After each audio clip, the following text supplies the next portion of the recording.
At maglalagay din ako dyan ng kamatis. So, yan yung kamatis. So, try lang natin yun.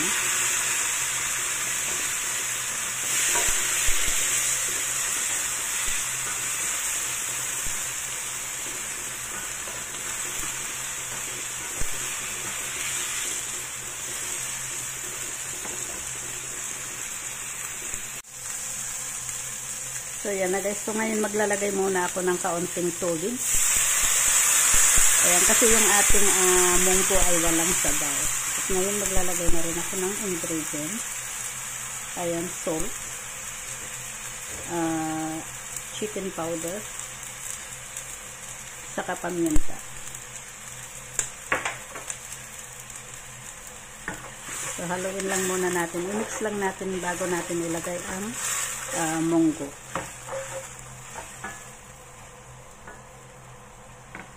Ayan, ngayon pwede na natin ilagay ang munggo.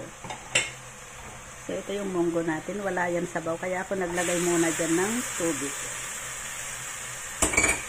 Ayan na ang munggo natin. Napakaganda ng pagkalaga niya.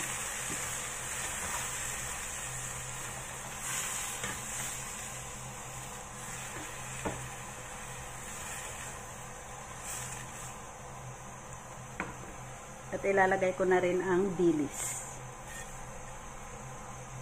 Ayan yung dilis natin. Kaunting dilis lang. Kasi hindi rin maganda yung sobra. At maglalagay pa tayo dyan ng tubig.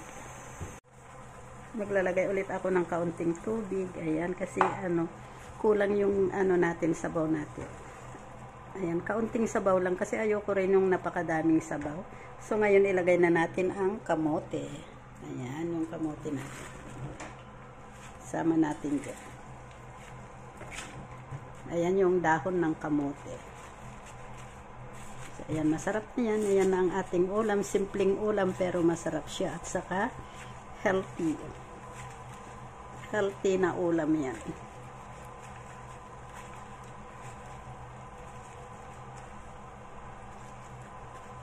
Wow. Masarap na ito sa kanin. Kahit ito lang ang ulam guys ay pwede na. Ayan. Ang nilagay ko lang dyan ay dilis kasi ayoko nung pritong isda. Ayan. So dilis lang ang natin. Wow, it's yummy. Hindi ko na blinance yung kamote guys. Pero okay lang yan kasi malinis naman yan. Kasi pag nagluluto ako ng gulay ay lagi ko yung blinablance. Pero ito hindi na. Wala na akong oras na magblance.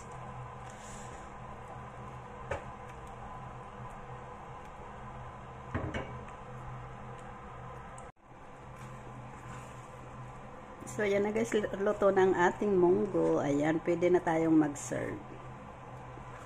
So maglalagay lang ako sa isang bowl. Wow. It's yummy. So, yan na guys.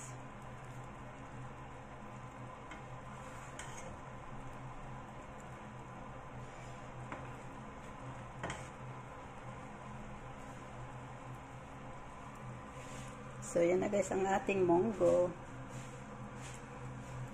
Ayan, ready to serve na yan. So, thank you guys for watching. Please don't forget to click like and share. Thank you. Bye-bye. God bless.